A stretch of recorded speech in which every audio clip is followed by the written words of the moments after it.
How bizarre. How bizarre. Yeah, exactly. He's like all the fellas in the front, something, double something in the hot sun. It's great. That's what I think of when I think of the hot sun.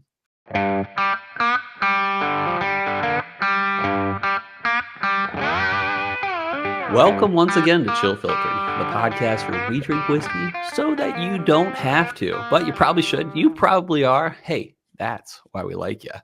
We're drinking something special today from 13th Colony.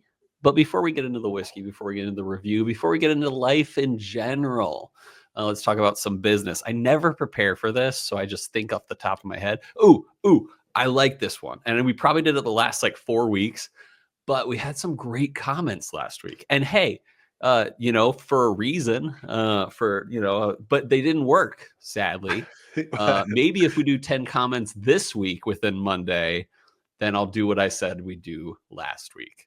To be fair, we even if we wanted to, I mean, we did want to open that, but we just did not have time. We did not. It just didn't work out. Yeah.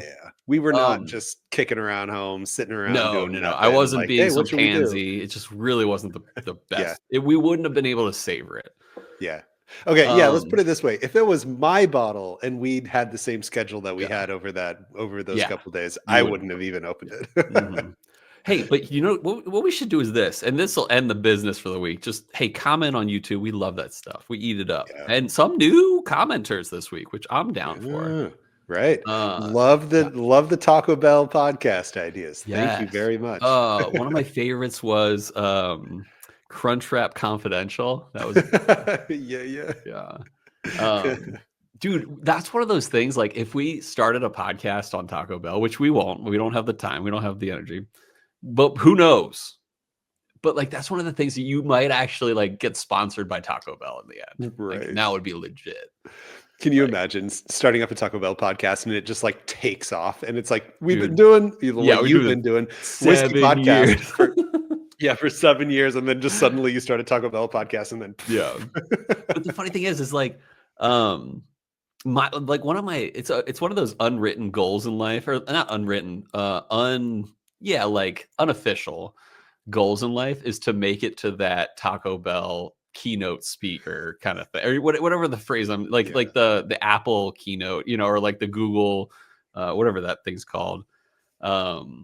I would love to be at the Taco Bell one, because I would be cheering the whole time. I'd be one of those where you see the videos and the people are like, yeah, and I would be one of those guys. And not even eat Taco Bell that much, but yeah. And if you all look under your seats, you'll see that when we set up the auditorium a week ago, we put a crunch wrap under there. Exactly. So what were we talking about? We were talking about I have the seasoned wood, EHT seasoned wood. What we should do is you should find yourself a bottle of that 24-year Parker's Heritage. I know. We could just do an episode where we both drink our best whiskey ever. Even though we've already technically done an episode on seasoned wood, we'll make it about yours, but we'll both drink it on the same episode, and we'll figure out who has the cooler bottle. Yeah. So done with the business. Moving on to shooting the breeze. Mm-hmm. Good. So my willingness to just pull the trigger on that, it comes and goes, it fluctuates, because and I'll tell you, it mostly ends up being, what'd you say? Let it come and not go, but that sounds really weird. I like, it'd be fun if I did that, if I picked one up by Christmas, and that could be Christmas episode or something this year. Ooh, that's a great idea. But one showed up and I hesitated on it, like I explained last time, and I was like, dang it, I should have just done it. But since then, I keep going back and forth of no, it's good.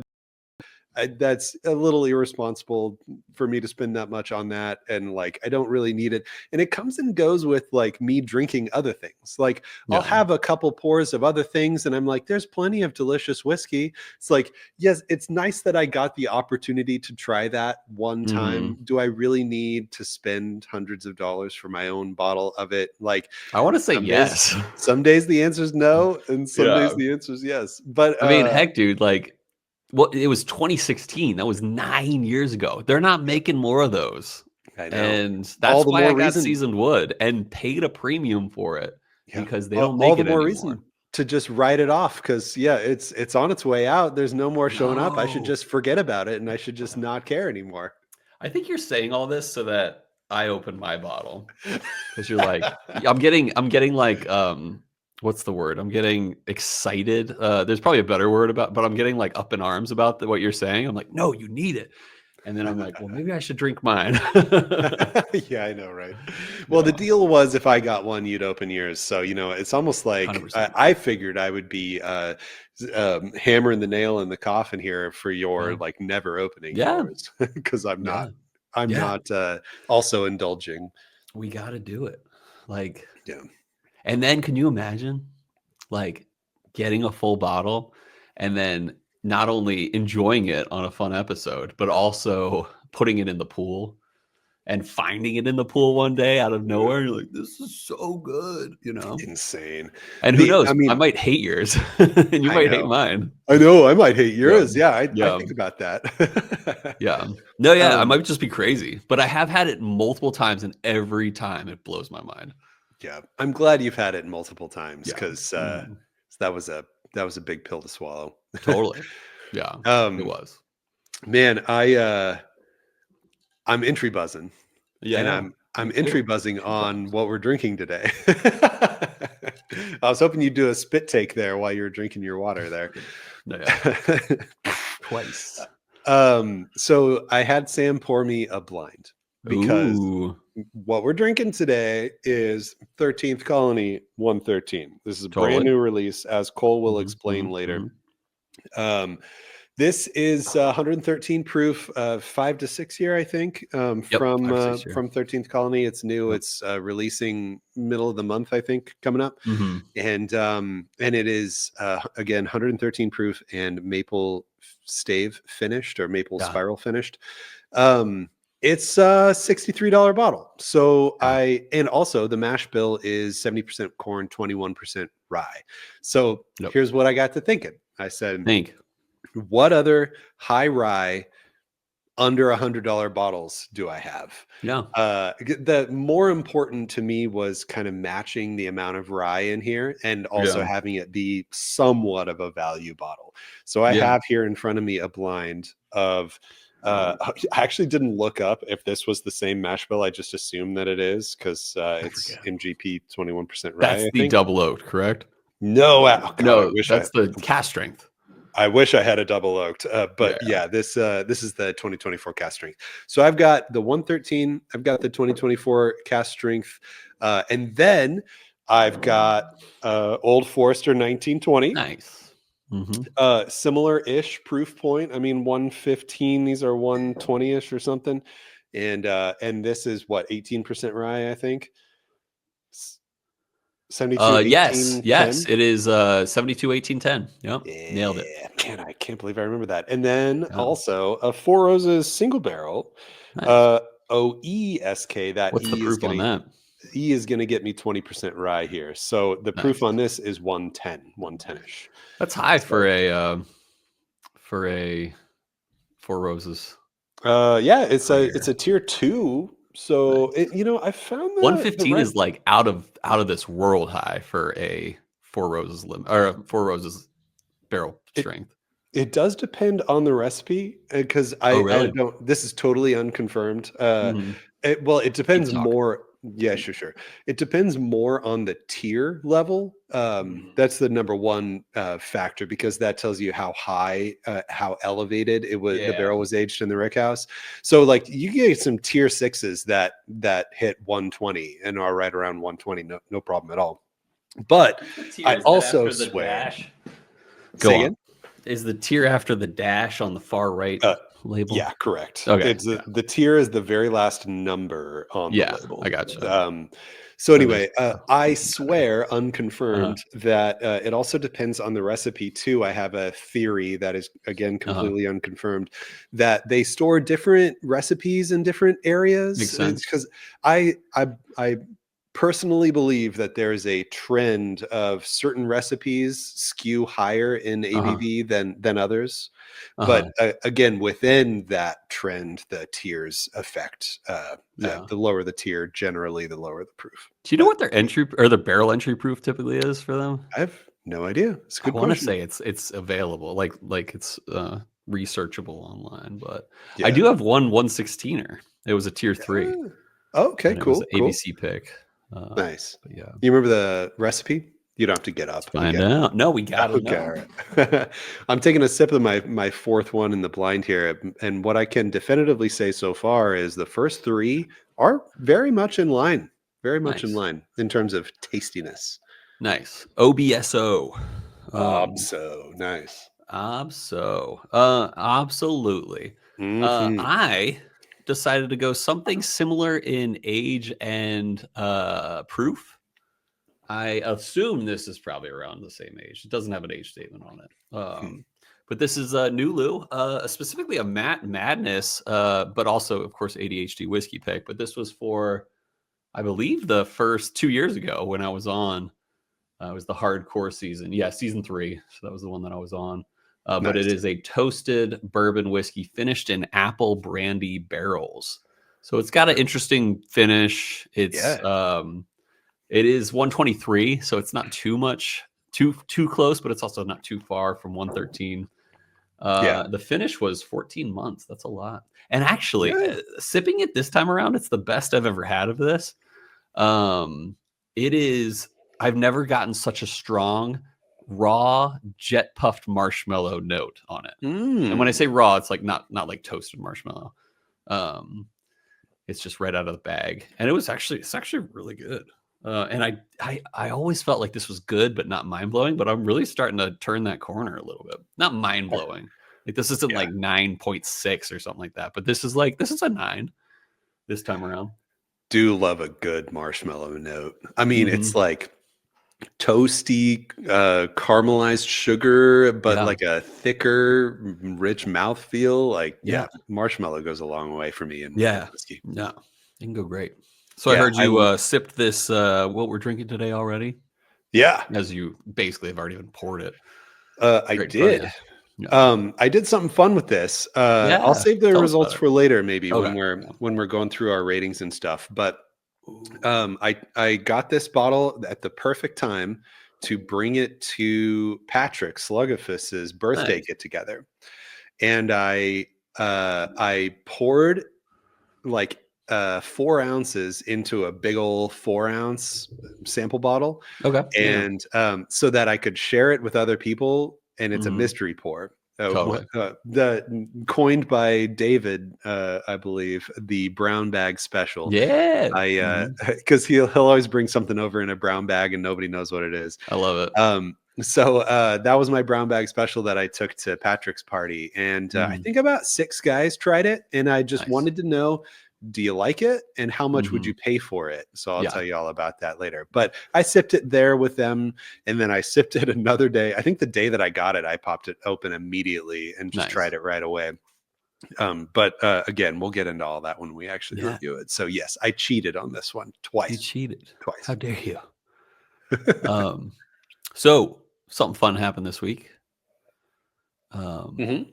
you were in the great state, Commonwealth, or whatever people try to call it, of Virginia.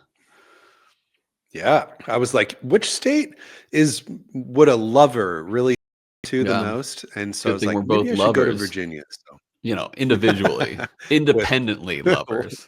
Yeah. lovers with others. Yeah, exactly. I like that. Although I love a good joke like that. Like Love a good bro love. bro love What's joke. the two two bros sitting in a hot tub? 6 feet apart because they're not gay. Yeah. But that's us. We're two bros sitting in a hot tub. That's true. Um, and I think it was 5 feet apart. Maybe it was more than that. I don't know. We were just talking about, which I'm not even going to mention. We were talking about a classic vine. It was. I'll just say no. Not even going to say it. Yeah, it is slightly Some vines were inappropriate for inappropriate. for the podcast, but it is. Maybe I'll put it on the Discord because it's really not that inappropriate, but it's also not really great appropriate. So, Yo, but for a business one day, we should do comment Uh, your favorite old school vine. yeah, we should. And then what whiskey goes well with it? Yeah. No, I thought you said for a second. I just thought you said like what whiskey would you choose. Oh, Yeah, that'd be funny. What's your favorite old school vine, and Yeah. what whiskey did you put with it?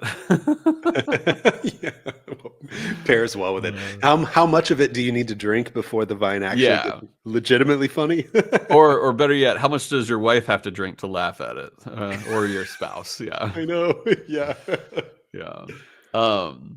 You know that one? Oh, this is just gonna go off. Yeah, come on, let's You hear know it. that one that's like the guy with the sharpened teeth, or like somehow he got some dental work done, where he's like, my main goal is to blow up and then act like I don't know nobody, and then he starts like gnashing his teeth, and they're like sharpened. They're like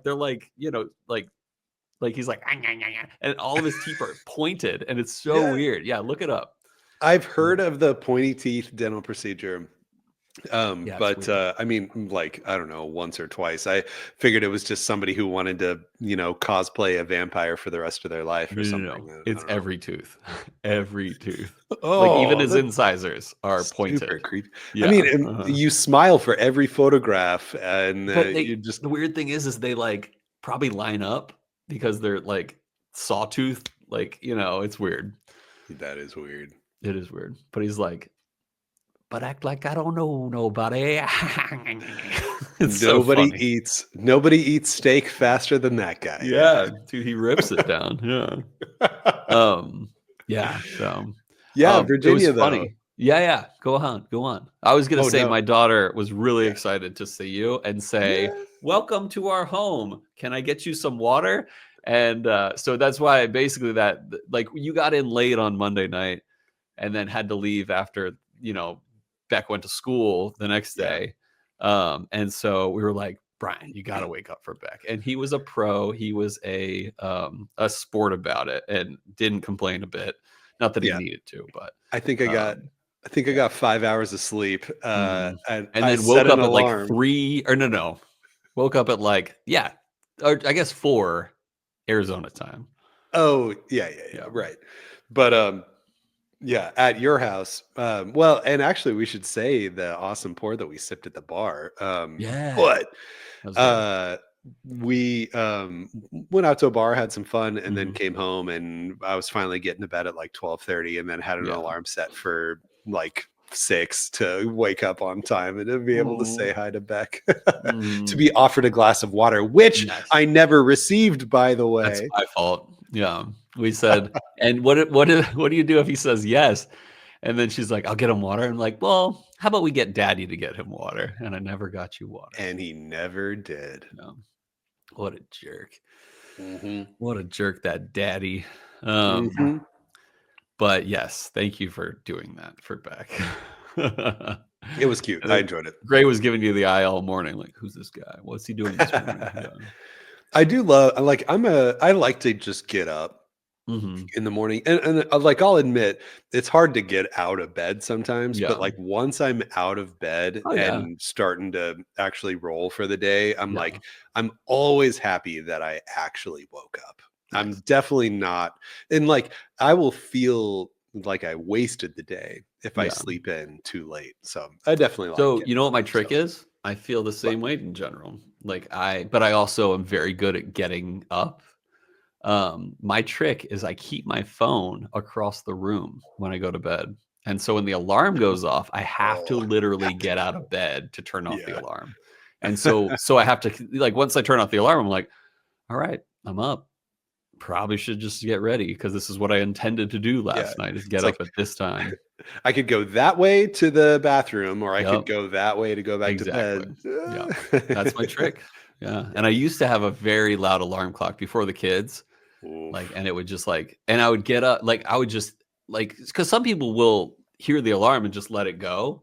But my alarm clock is so loud that I'm like, that will bother my wife so much. So I bolt out of bed to like turn it off for her sake.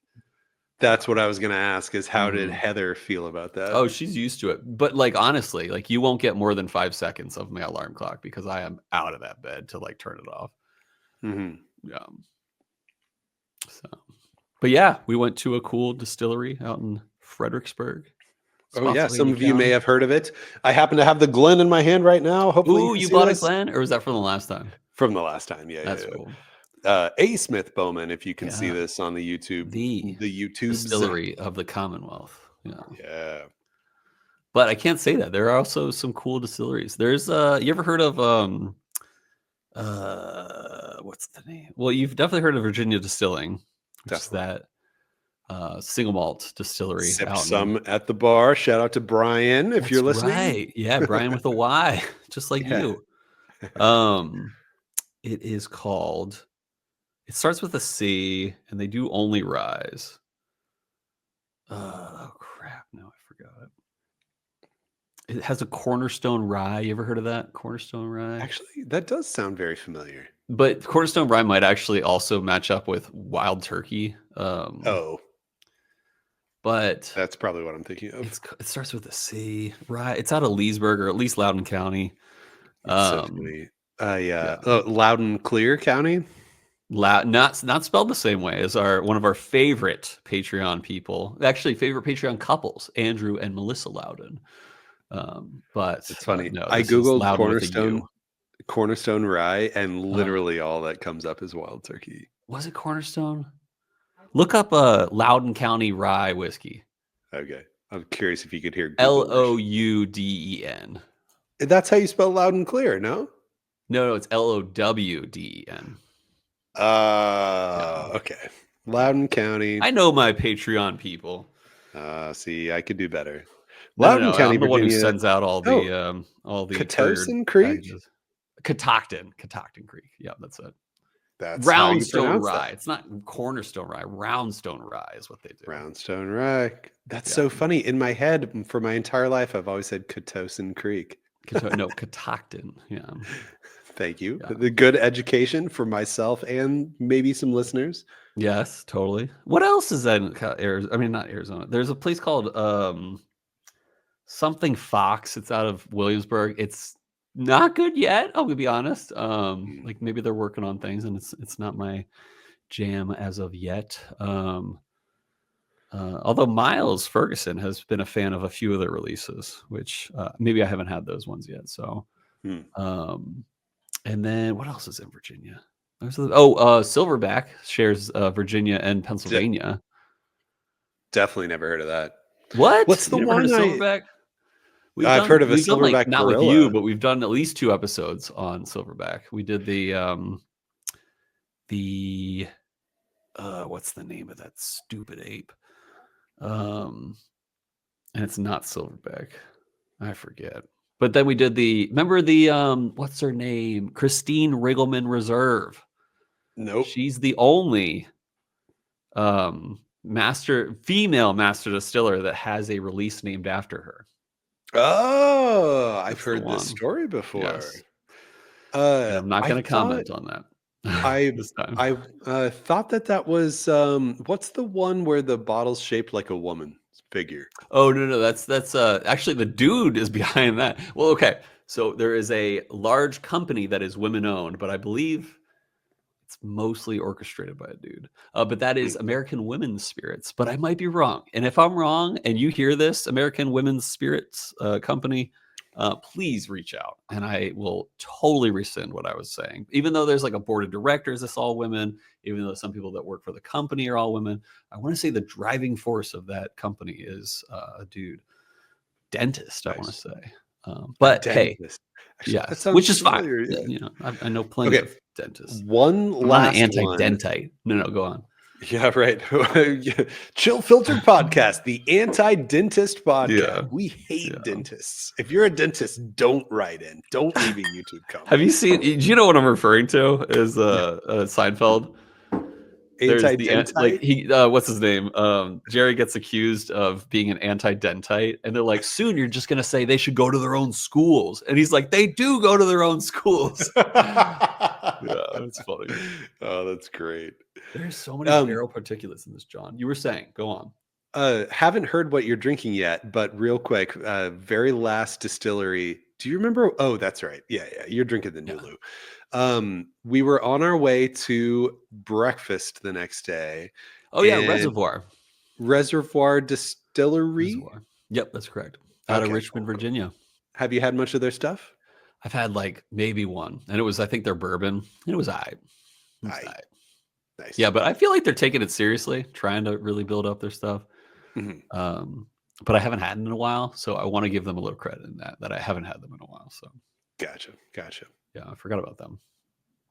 Yeah. Oh my gosh, have you seen the time? I just looked. Yeah. So let's send it a break real quick, and all those who skipped will join in once we get back.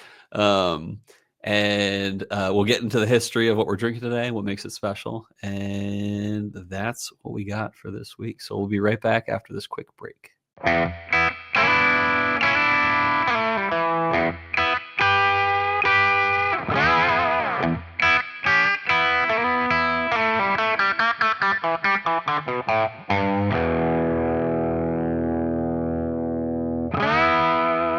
And we're back. Some quick notes to get to. I did want to give a random shout out. We got a random shout out and another shout out. The second shout out's not as random. Random shout out to one of our favorite Patreon supporters, Joey T. That's right, the whiskey drinking panda on Instagram. Joey T has been a supporter for a while, and we love you, Joey. So we appreciate you. Secondly, big shout out to 13th Colony for not only sending us a bottle, but reaching out to us first. So we appreciate that. Yeah, and a handwritten letter. Wow. Dude, these guys are pros. They know what's up. And as always, though, we will be honest in our review. And for the record, whether it's 13th Colony listening or not, we have very much appreciated, whether we like what we're drinking today or not, we have very much appreciated really good pours from 13th Colony in the past. But I haven't tried this one, so who knows how it'll go. Oh, wait, all right. What's this behind me? There are two 13th Colony bottles, dead center middle shelf behind me of the show shelf behind me. Yeah. Wow. That's a show shelf right there. 13th Colony must be pretty good. That's above the antique collection and Pappy line. Just saying. Yeah. You know what? Funny. The reason why all those are down there is because it just tall enough. It like hurts. It hurts my heart to have them have so much that's funny energy. Hey, it comes out. That's funny. I know. Wish I had a part. Wish you had a what? A part. You're talking about your hair part? Oh no, sorry. That's what I thought you meant. That's so funny. I thought you meant you had to give your part space to be appreciated or something like that. What? I don't even. How big was your entry? That's the reason. No. I wasn't going to judge. Yeah. That's fair. I appreciate that because clearly I love styling my hair. It's a nice part. But it hurts my heart to have these antique collection and Pappy bottles like up high, because if they fell, they would like fall so much further, and the countertop sticks out further than those shelves do, and so it's like it's a protective thing, and it has nothing to do with hair. Thank you very much. That's why E.H. Taylor's not on the shelves behind me, or the Seasoned Wood, or my Eagle Rare 17 of 2014. They're not on the shelves behind me. Because there's a room. Involved. There's a room in Cole's house where the only thing in the middle of the floor with nothing in a 6-foot radius around it is the E.H. Taylor Seasoned Wood. And it's not propped up on a table or anything. It is literally on the floor. So nothing, even an earthquake in the Commonwealth of Virginia couldn't take it out. Worst case scenario, it would just go like that, and it would still be on the floor, and it can't roll off. Surrounding it, for the record. No, I'm kidding. Yeah. This is not our first 13th Colony episode. We've actually done 4 legit episodes, and we've drank 5 times on the podcast before today's episode. So let me go through it. Episode 291, we drank a single barrel hazmat rye. Episode 309. So this is all within like just over a year. It's all me as a host. Yeah. Yeah, exactly. 309, we drank their cask strength from 2024. 319, we did the 15th anniversary bourbon. And 326, most recently, we drank their double oaked from 2024. And technically, we drank the Hazmat I Got You, the Hazmat Rye that I got you for your birthday, I believe, last year, which was around June. So nice. 13th Colony, Americus, Georgia, which is southern Georgia. First distillery in Georgia since Prohibition. It is hot and humid in southern Georgia. Been at it for at least 15 years, as they had their 15th anniversary last year. They're known for aging stuff in the hot heat of. Do you know that song by what's this? Why do I even bring this song up if I don't remember the name of it? But it's How Bizarre by OMC. OMC. Oh my gosh, I would have absolutely never been able to guess that. Never, because he was a one-hit wonder. Yeah, how bizarre! How bizarre! Yeah, exactly. He's like all the fellas in the front, something, double dum, something in the hot sun. That's great. That's what I think of when I think of the hot sun and the humidity of southern Georgia, and that's why we are not an NPR podcast. So let's get into I wrote some history this week, but I also just wanted to grab from their release statement or whatever you want to call it.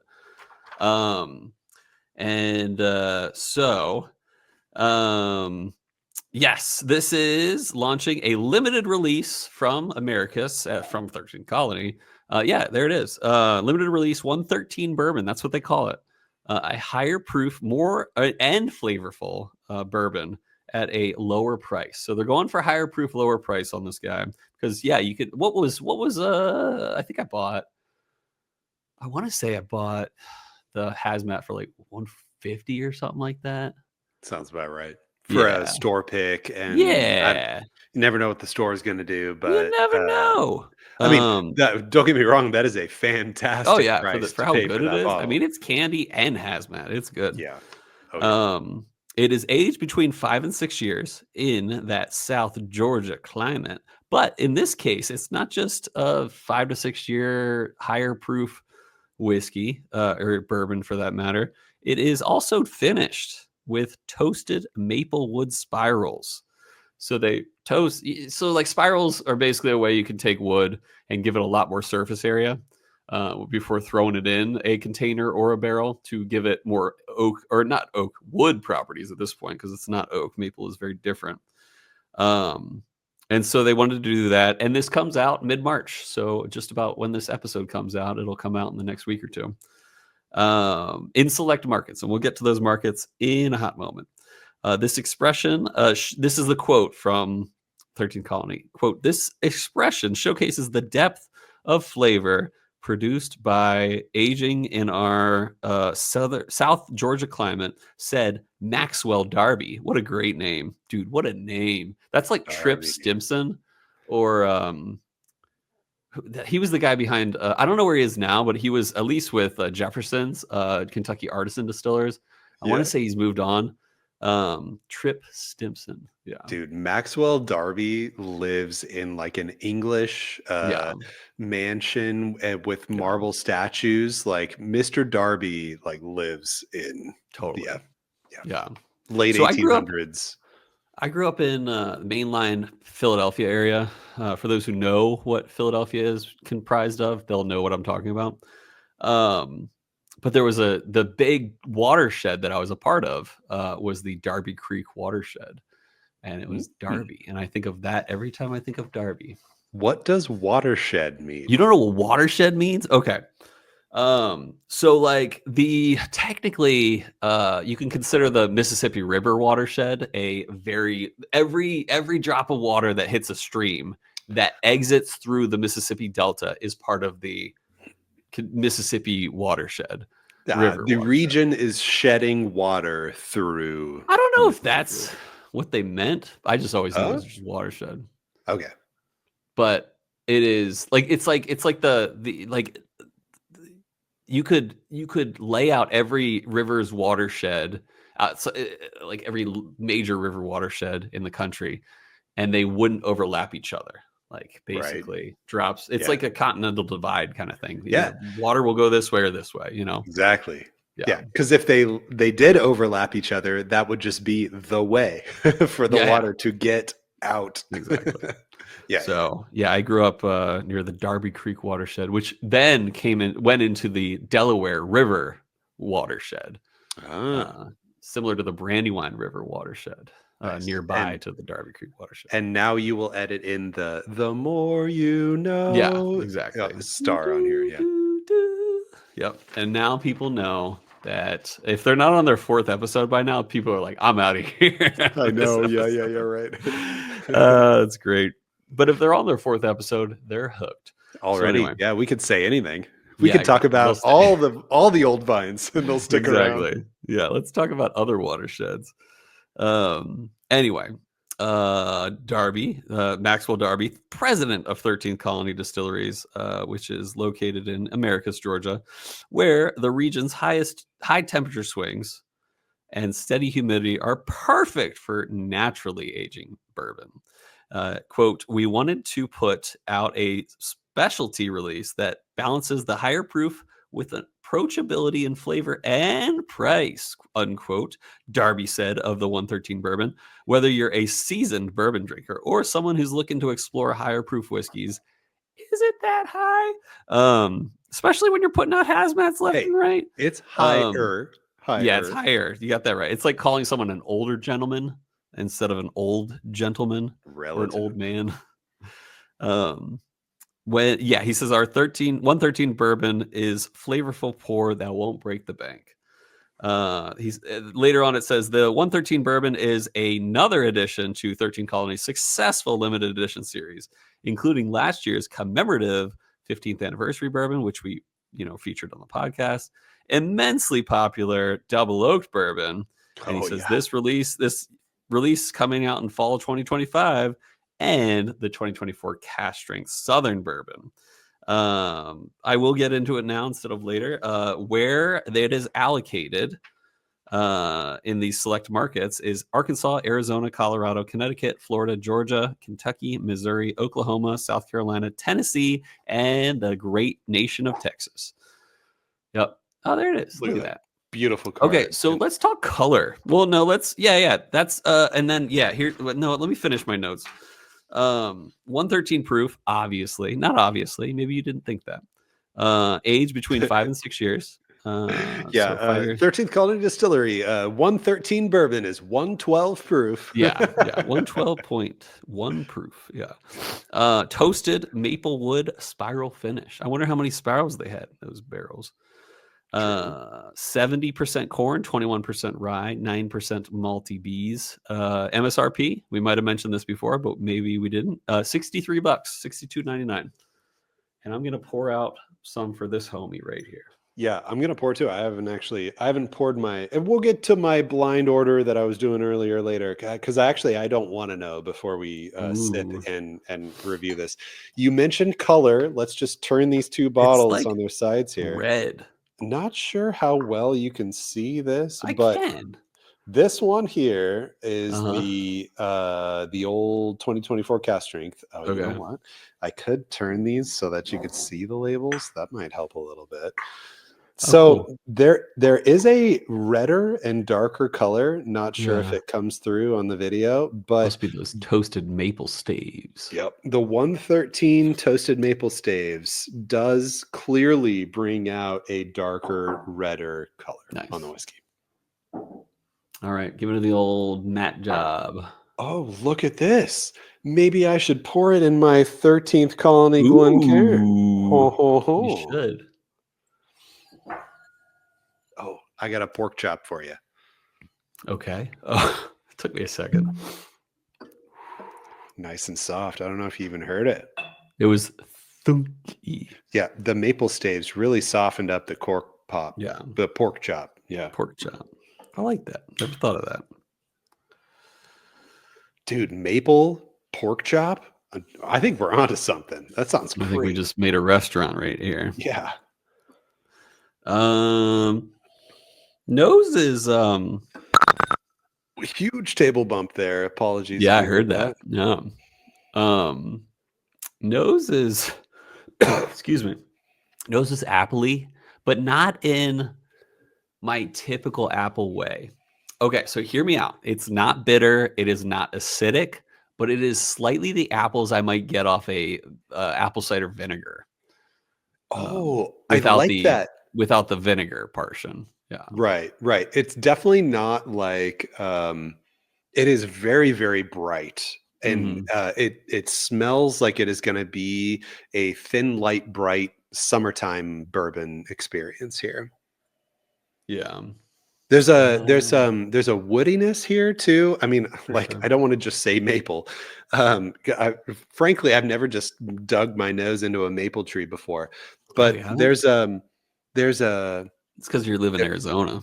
I Everyone know, does yeah. it outside of Is Arizona. there even maple here? I don't even know. No, it probably There's isn't. the wood that I'm getting on the nose is a baking spicy wood. Okay. I can see that. Not in a and it's not like caramely dark. It's definitely a light, bright baking spice.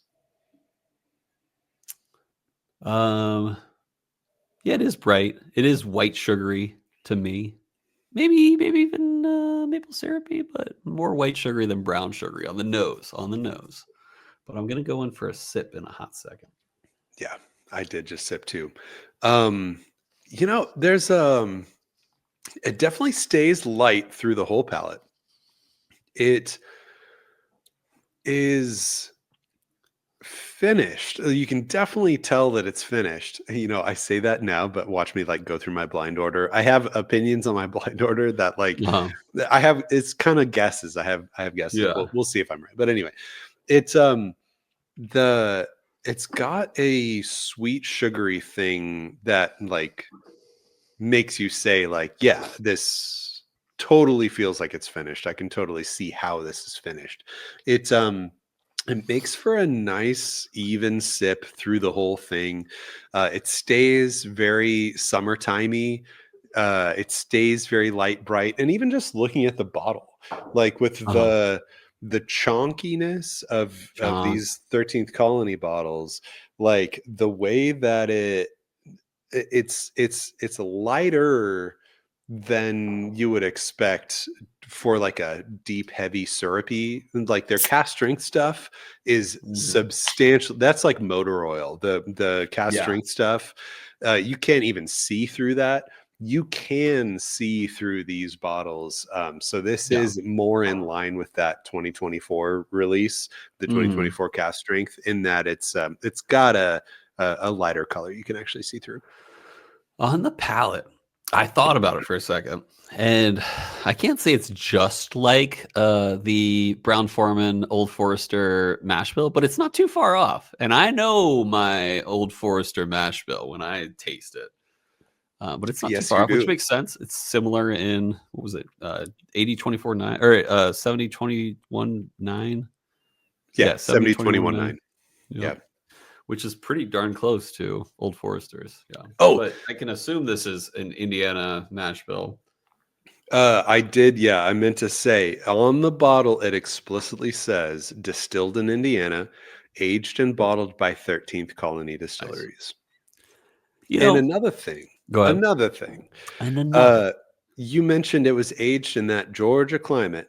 It is not disclosed how many years it was aged in the Georgia climate. That's So important.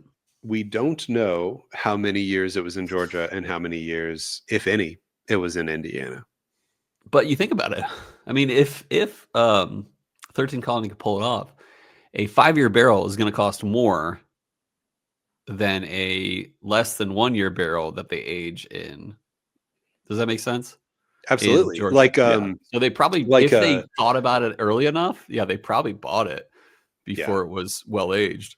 right. The company you're buying it from needs to Mhm. recoup their costs of holding a Exactly. barrel Especially for aging 5 it. Yeah. years. Yeah, Yeah. yeah. Totally understand. Yeah. And if I were a 13 Colony, I would want it to age in Georgia as long as possible because Heck it does yeah. have a really cool environment for aging barrels in southern Georgia. Yeah, Um, totally. I just took another sip. I think the only I actually do like this. I think this is great. My only complaint is that it's a little light, even for 113. It just feels a little light. But don't get me wrong, I enjoy every flavor I'm getting from this whiskey, which is The something to be said. lightness. Yeah. The lightness, the kind of lightness that a non-bourbon drinker, if you just handed this to somebody who doesn't normally like whiskey, is it the kind of lightness that would make them be like, hey, this is pretty No. good? Or is No. it the kind No, of I think lightness? if I hear you correctly, I'm saying this is actually very approachable. Yeah. Okay. So somebody who doesn't normally drink whiskey could sip this Yeah. and be like, yeah, this isn't overwhelming at all. Yes. I think that is actually a really good point. And for $63, I think it's worth it. Well, If it were $80, it'd be a different story. Yeah. But I think 63 is actually really reasonable for this. I Really totally reasonable. agree. Yeah. And like I mentioned earlier too, the blind that I set up, it was this new 113 that we're drinking today versus the 2024 cast strength versus a What's the proof on the OE. 2024 cast strength? 2024 cast strength was 120.64. Gotcha. I've got an OE SK, so it's got 20% rye on the Four Roses here, selected by Total Wine. Shout out to Total Wine. Yeah, big dings for Total Wine. Yeah, check out the Chestnut Farms. And in the fourth in my blind was Old Forester 1920, which is close in the percentage of rye as well. So 18% rye, 20% rye, and then 21s for the 13th Colony. And as you were saying, I totally agree. It's the 113 is very on par with other $60 to $90 offerings of similar-ish proofs and age and whatnot. Yeah, it's good. I mean, I don't know though. I will say this: I enjoy it. I think it's great. It's approachable, but it is definitely not the profile you expect from 13th Colony. So that makes me believe that it was fully aged, almost fully aged in Indiana. That was my theory, and it's just a theory. Yeah. It's just a theory. The cast strengths and the double oaked and the 15th anniversary, they have their own special level of holy crapness, motor oil, palate saturating, so incredibly flavorful, one of the more impressive pours you've had in the last year kinds of things. The 2024 release in this new 13th or 113 release, they are much more a $63 bottle level of I'm not buying this because I expected to be the best pour I've had in the last year. I'm buying this because it's going to be a solid shelfer at $63 to $80 or however much the 2024 was. I can't remember. Have you added water yet? I did. It got a little dusty. It got a little thinner. I'm not getting as much appley dig fruit. The nose. Yeah? Yeah, the nose with water I think is better than the neat pour. How so? It's I hate to say it, but a little bit of marshmallow on there. Hey, nice. I don't hate to say it. I just hate to have two in one episode. But I'm getting a little marshmallow. I think it brings out a little bit more without diluting the nose, if that makes any sense. So I'm getting great notes on the nose, but I'm going for a sip. If anything, maybe like a slightly more on the baking spice side on the nose with water for me. On the palate, like I said earlier, I am getting a little less fruit. It's a little more bitter wood, dry, not quite to cedar territory, but it's a little more dry, woody on the palate with a little bit of water for me. I am actually not sure if I like water pour better than neat pour on the palate. Because it's that close, yeah. It's close, but yeah, let me go for one last sip. This is how much I got left of the water pour. So yeah, and you can do the old Bryan special here where you pour a little bit more for your ice pour and then sip that before adding ice so you can try the neat one more time. luckily I do 2 separate, and I still have a little more left in the sample bottle. So that's very smart. So the Cole special is to have 2 separate glasses for your pour. Yeah. So You know who I got that from? Miles Ferguson was insistent on it.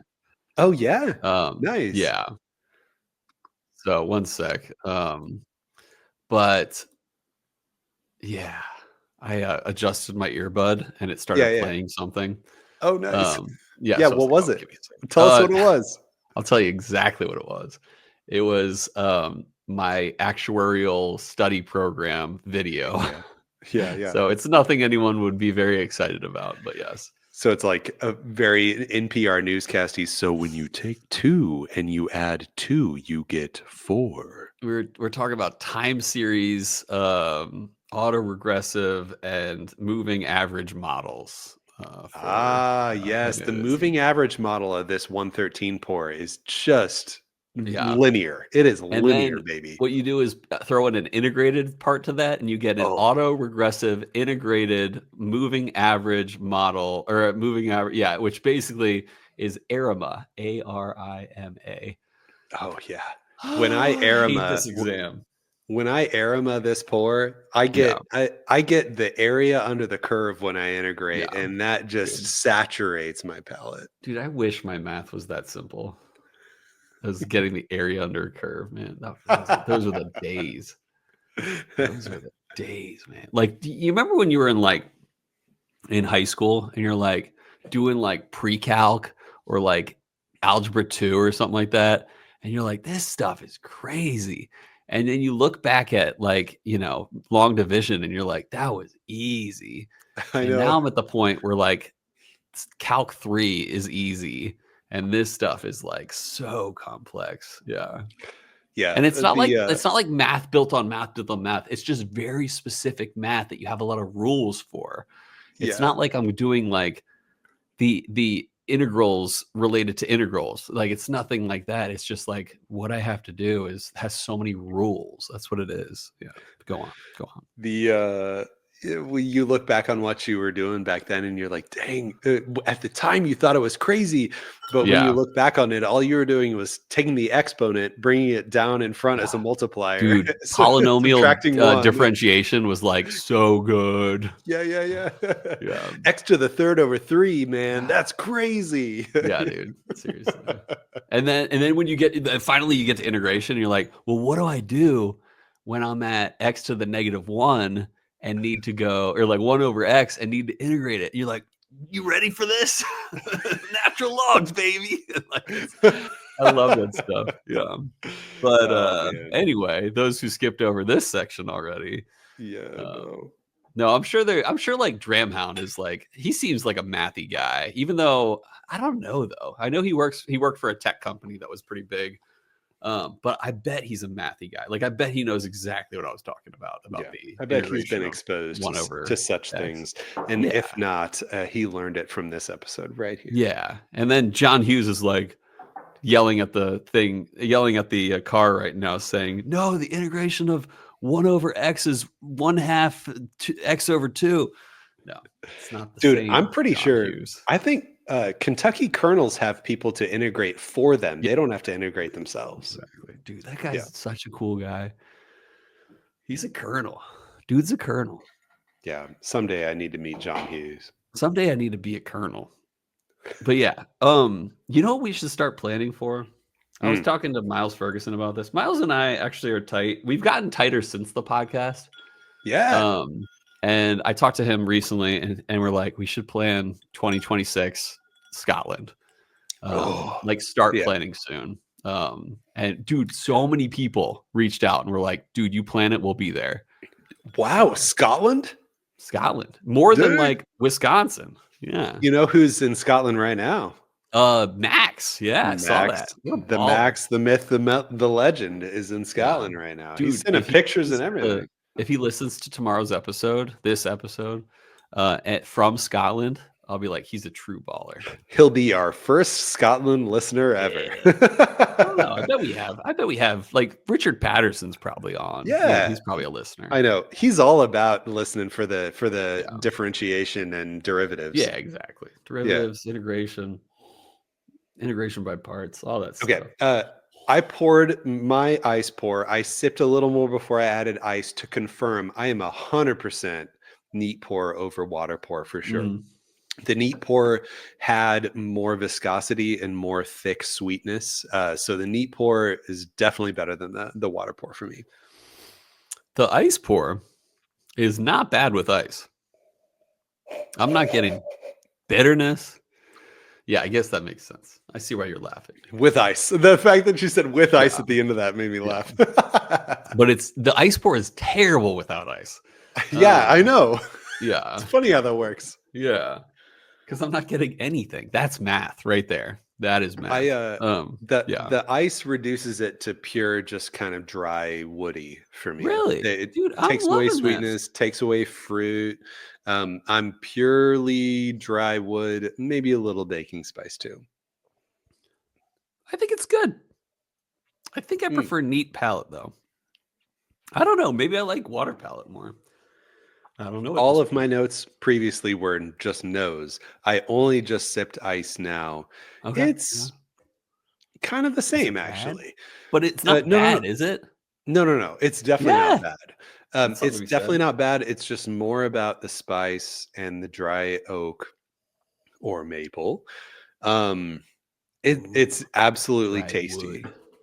Yeah, it's tasty, but it's not Yeah. like It's not mind blowing. yeah, it's not mind blowing, but it's like I could totally see myself. I said summertime bourbon earlier. Yeah. Put this in an ice cube and drink it on the back patio in the summertime. I Yeah. could see myself doing that if I wanted something that had a little more complexity than just a nice light whiskey. If I wanted a Yeah. little bit of spice and a little bit of dry oak, I could drink Mhm. this on my back patio in the summertime with ice. What was I gonna say? I Mm, think this is better than I expected. nice. For the stats behind this whiskey, I was like, let's see how a maple finish fixes a whiskey. Which was my worry, to be honest, was like, hey, we have a 5 to 6 year MGP bourbon that was potentially, maybe not, maybe yes, maybe aged a little more in Indiana than Georgia. Let's see how this goes. And with maple staves, maple toasted spirals, we'll see. But this is actually good. I'm not just saying that. Listeners who've been around long enough know when I give it a crap score, that this is not worth buying. But this is worth buying. Like I said, 63 is doable. 80 plus, pushing it. Yeah. But yes, worth it for 63, I would say. Yeah. Totally agree. Totally agree on the pricing and everything too. I feel like I don't know what the secondary market's going to do to this when it releases, and people are going to be excited. It's a new 13th Colony release. Everybody's excited about a new 13th Colony release. Totally.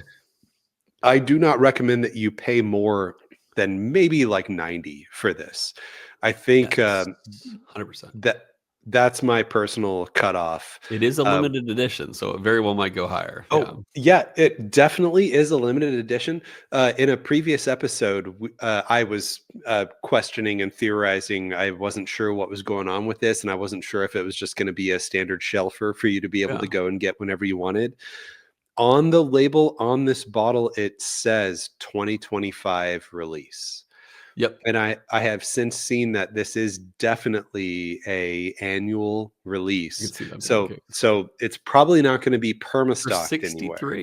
63. That's some move. That's some move right there. I recommend if you got the fortunate circumstance to be able to try the 2024 cast strength release, I would treat this one accordingly.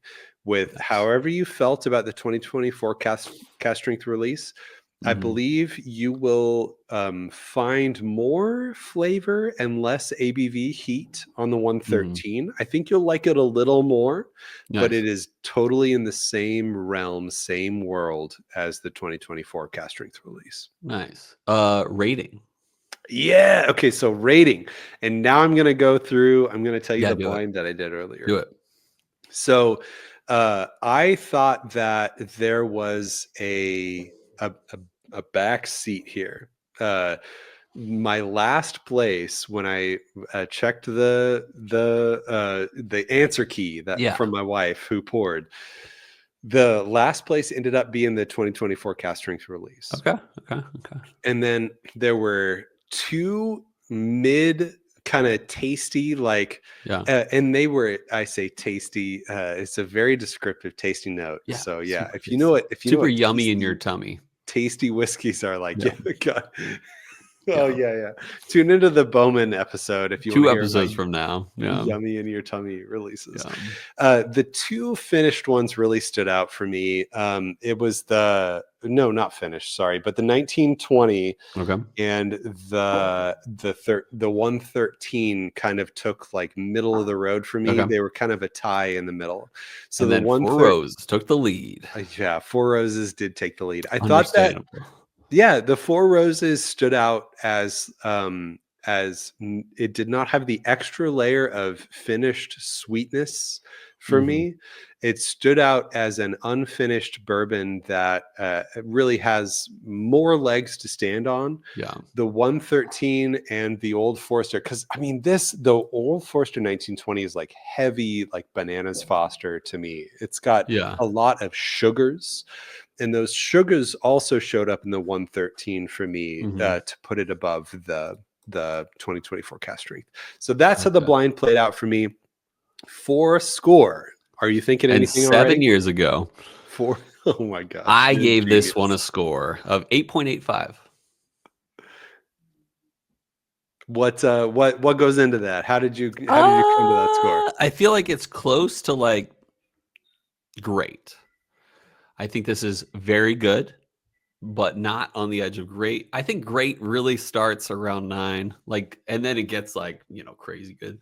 I think this is very, very good. Close to great. But for the price, yeah, really good. So that's what I give it, 8.85. And then I'll give it a minus, B plus, A minus, right between the two. Nice. Okay, cool.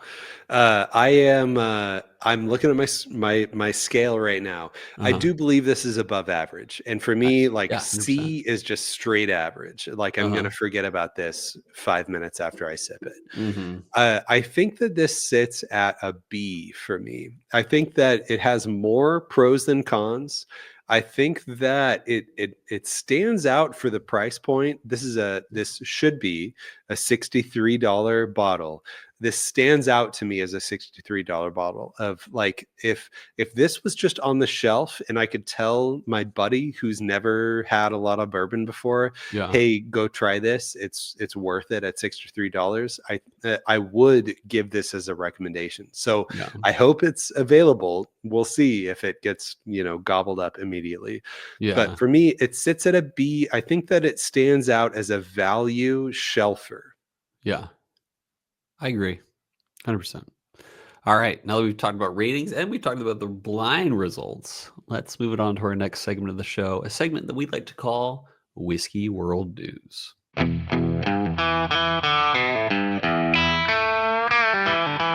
All right, everybody, welcome back. This is Whiskey World News, and today we have a Scotch article for you. Because if you're watching the 13th Colony Scotch 113 episode, you're curious about Scotch and English single malts. Yeah. So the title of this article, which is from BBC, written by Mitchell LeBake. Legit. Durbale Jordan. Okay, now that credit has obviously been given, a Brit. The title of this article is Scotch Makers Condemn English Single Malt Whiskey Proposal. So there are plans to allow English whiskey makers to use the term single malt, and that they have led to backlash by Scottish distilleries and politicians. Under proposals being considered by the UK government, single malt English whiskey could be used for the spirit made by a single distillery in England. However, the Scotch Whisky Association, SWA, said it devalues single malts because it claims the English method would be simpler than the method used in Scotland. a spokesperson for the Department for Environment, Food and Rural Affairs, Wow, what a which is department. known as DEFRA, said no Ah, decisions had been made and the application process was ongoing. What Scotch whiskey does is it takes the malted barley and it creates the mash, it mhm. ferments it, and then it distills it all at one site, Yep. says Graham Littlejohn's SWA Director of Little Strategy. John's. Little John. I Yeah, love the name. yeah, What the English proposal would do is strip away the first two of those three elements yeah. Distill or and ferment and distill, right? mash. Mash and Mash distill. and Or ferment. mash and ferment, yeah. So would strip away the mash and ferment step, and it removes the fundamental connection to the place that the single malt Scotch Yep, whiskey has. yep. Under the proposal for English single malt whiskey, the drink would only be required to be distilled at one site. So the distillation defines where the whiskey is from, and it could be mashed and fermented wherever you want. And that's how this is devalued. So the Yep. English Whiskey Guild says that its distilleries partner with local breweries, not on the same site, to use their brewing expertise to Yep. create innovative and distinct whiskeys. I assume this is like the beer when they like distill the beer, distiller's Yeah. beer. What's it called? You know? The wort or, Oh yeah, wort. Yeah. That's yeah, it, right? uh-huh. It could Anyway, be. Sometimes there's a wort and sometimes there's a mash. yeah. Or So sometimes the there's a yeah, go ahead. Yeah. yeah, Wort yeah. is no, grains involved. I believe mash actually still has grains involved. Like Okay. literally like spelt, not spelt. Yeah, maybe spelt is the word. I'll look that up. Yeah. Spelt means spelled. So anyway, last bit of this article here, the guild said it Yeah, agreed that's with I the believe. SWA that in that provenance and a sense of place is critical to the element of whiskey. So like Uh-huh.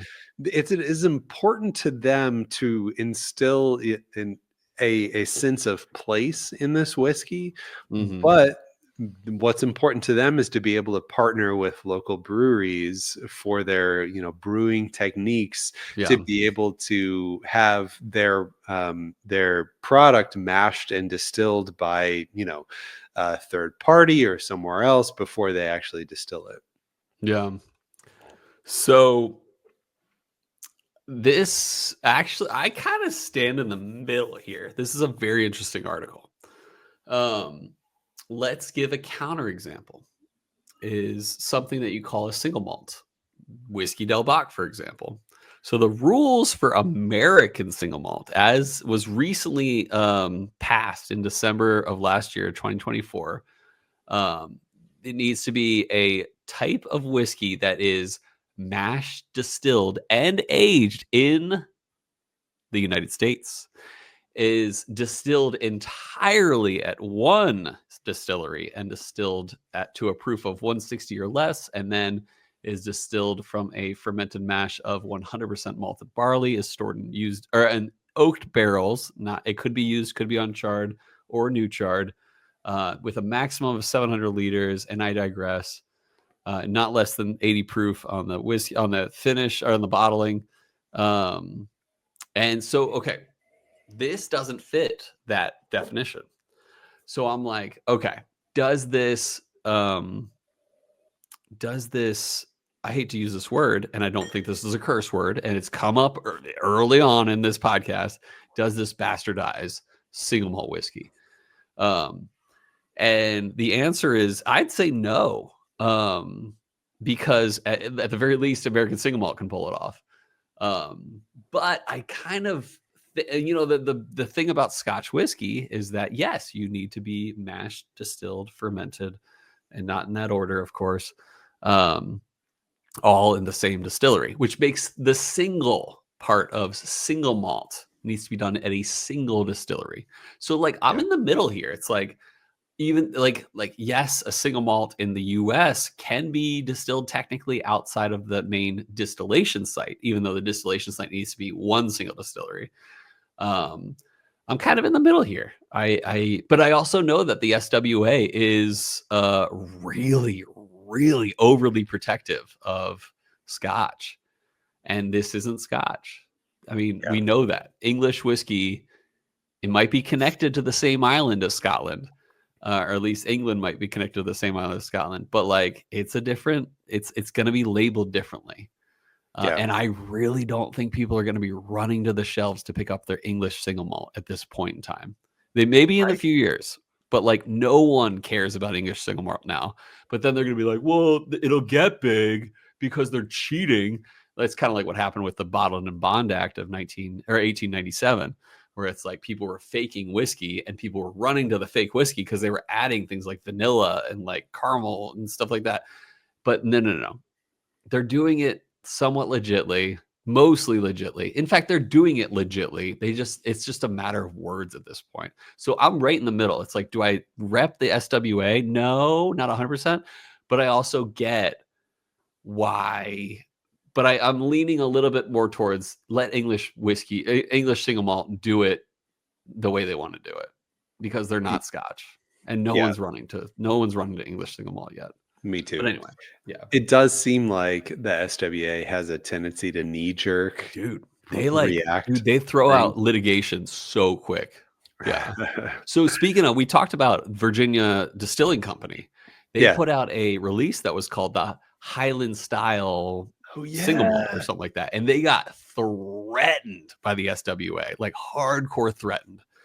And so like, do I believe that there's, I don't know, is that bullying, or is that just being really, really, really proud?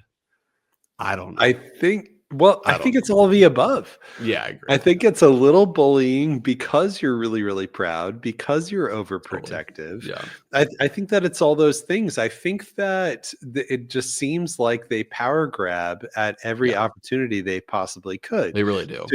To try to maintain their own brand integrity. Yeah.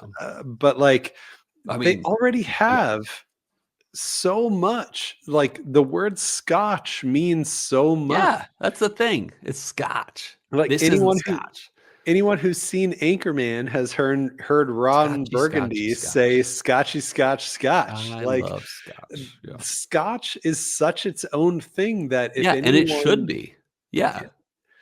If somebody knows what the deal is with whiskey, they know what they're getting into. If they see a product labeled English Single Malt or Scotch, if somebody doesn't know anything about whiskey, they're just going to be like chasing what they've heard as Scotch, or what they see is labeled as Scotch, where like, I don't think that this devalues the brand at all, because anyone who knows anything knows what they're getting into, and anyone who doesn't know anything is just going to reach for the Scotch instead. So that's why I feel like it doesn't devalue anything. Yeah, here's the thing. I'll give one more counter example.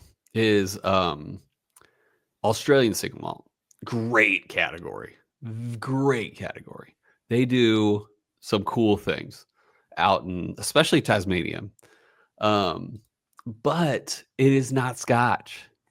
And sometimes it's better than Scotch. I'll be honest. I've had some killer Australian single malts. But people like that are getting into whiskey don't first go to Australian single malt unless they live in Tasmania, for the record, which is probably an argument that the SWA can make.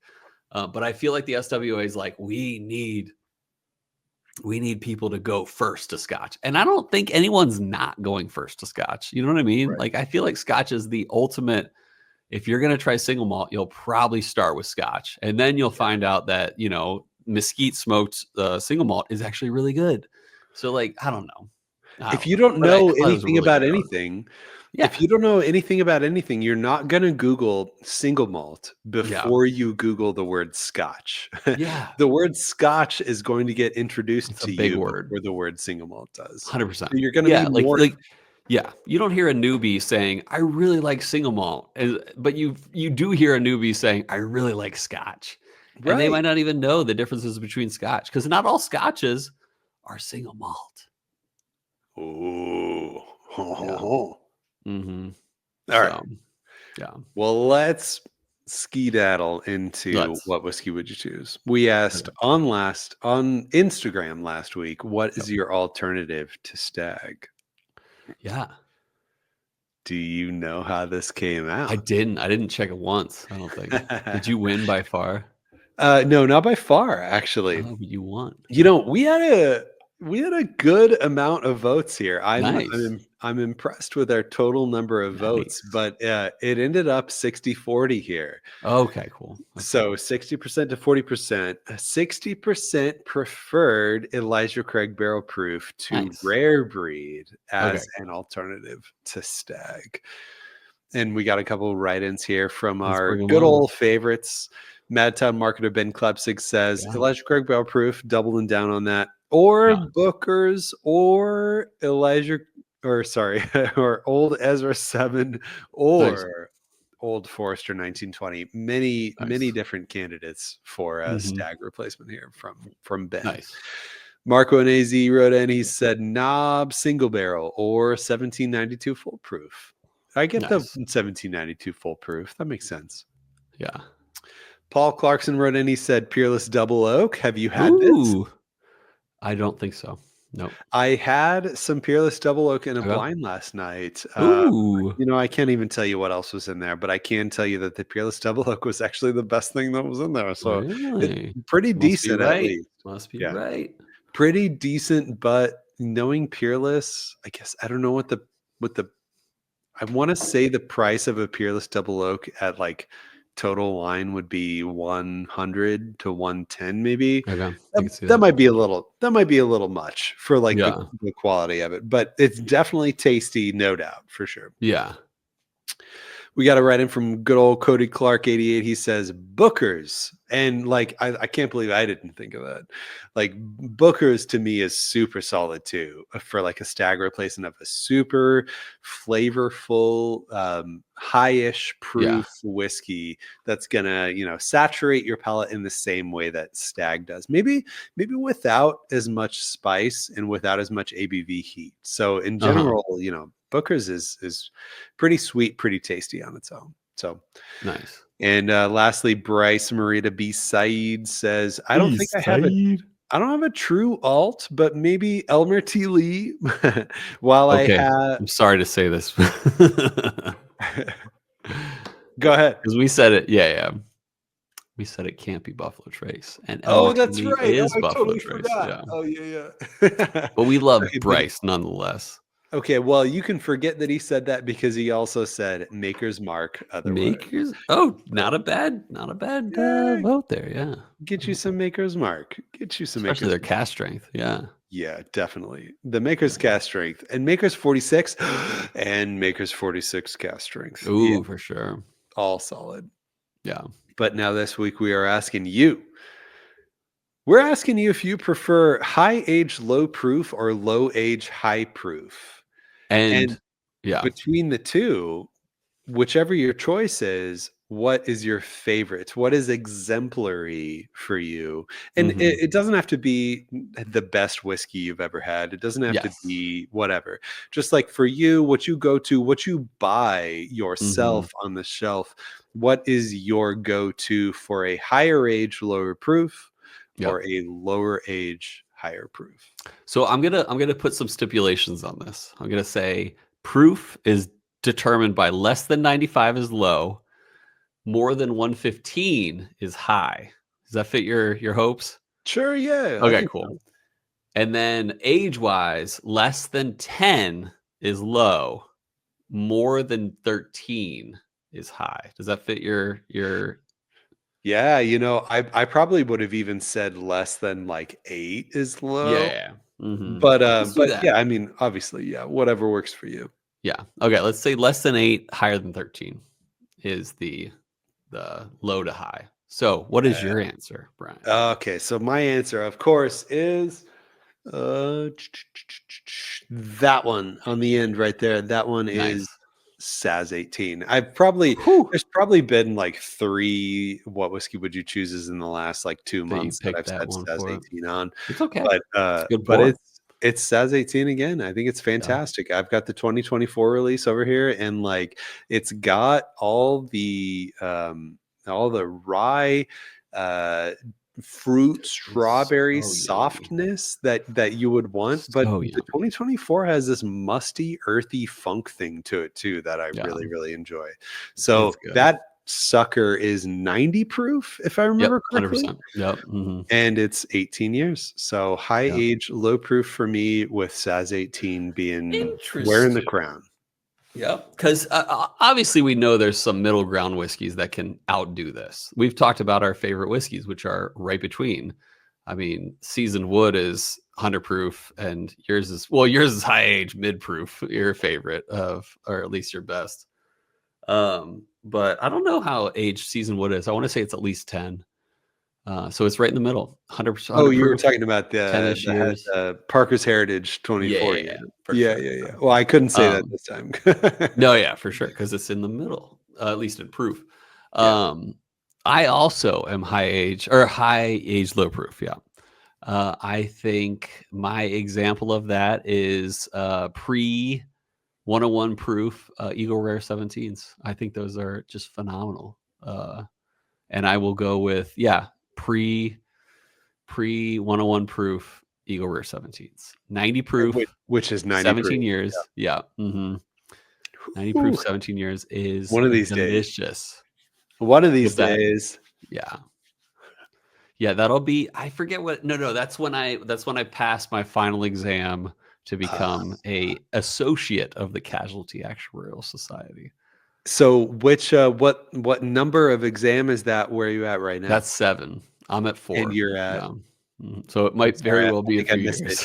What exam are you on right now? I'm on the 5th exam right now. So, 5th exam. yeah. Cool. Mhm. Whew.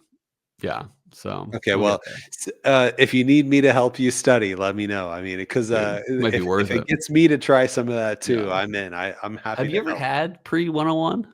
No. Oh, dude, it's crazy. I know. And somebody had a sample up on something for me to be able to Yeah. to compensate them Yeah. for a sample as well. And I passed on that because I was like, one Ooh. of these days, Yeah. I'm gonna be able to And try one from this guy right here. yeah, this guy right here. And then so I actually used to think that like the 101s do not stand up to the 90 years except for 2024. 2024 was phenomenal Yeah, at the I 101 know. proof. Yeah. Mhm. Yeah, 2024, and I think I blinded. And no, Mhm. it might not have been a blind, Mhm. but I just sipped 2024 against 2023, and I legitimately enjoyed 2024 more than 2023. Even though 2023 was technically a 19 year, Yep. I just Doesn't thought matter. that 2024 was Dude, so mine's good. a 19 year. 2014 is a 19 year, but it's not I as know. old as 2023. By like a month or two. Yeah, Yeah, yeah, it's like a month. Yeah, it doesn't really matter. right. Yeah. Yeah. Mhm. But let's I guess that answers it. What are we drinking next week? That's it. Oh, we didn't even think about that. We're gonna have to have some sweet two-pick come up for next Yeah, week. we'll do a 2-pick this week. We'll let you guys decide on Instagrams. We don't Definitely. know. We'll figure it out. It'll be a good matchup though. Hopefully. Hopefully it'll be close. Yeah. Ooh, hopefully. I hope You never know. that you Pass some know when exam. your next actuarial exam is. When is it? Is it coming up? It's probably gonna be August. Yeah. August. Okay, cool, cool. Mhm. All right, all right. I hope you study well. Me too. I really hope I study well. I hate these things. But I hope that I study well. Yeah. Well, I hope Double hope. that Emma gets to continue enjoying apple, which is her number one favorite food. That's funny. Yeah. What's her name? Gray loves the What's her idea of apples. What's her name? No, Gray loves the idea of apples, but she'll end up spitting them out, and she eats everything. So apples Wow. are not on her list. She'll Wow. like try and eat them, but then she'll be like, I don't like these. But she spits out like 2% of the things she eats. And apples happen to be most of that 2%. Wow. So But if you most of put all, Gray and Emma together, Gray will it would eat be a everything else, super and Emma child. will eat all the apples, and then Yeah. you've eaten everything. Yeah, seriously. I hope that people are excited for episode 350. Almost 7 years of doing this. And we're not stopping. We're not stopping. I hope we never stop. I hope we continue until we're the biggest whiskey podcast ever, but passively, because most of the other whiskey podcasts will give up at a certain point and be like, all right, I'm good. But we'll be like, hey, this is our weekly therapy. So we're just going to keep going. That's my goal. That's my hope. But most of all, listeners, viewers, all you amazing, beautiful people, but especially our Patreon beautiful people. But not everyone's beautiful. Everyone's beautiful on Patreon. Not everyone's not A lot of beautiful, caveats. not on Patreon. But most of all, I hope that our love of whiskey lifted your spirits.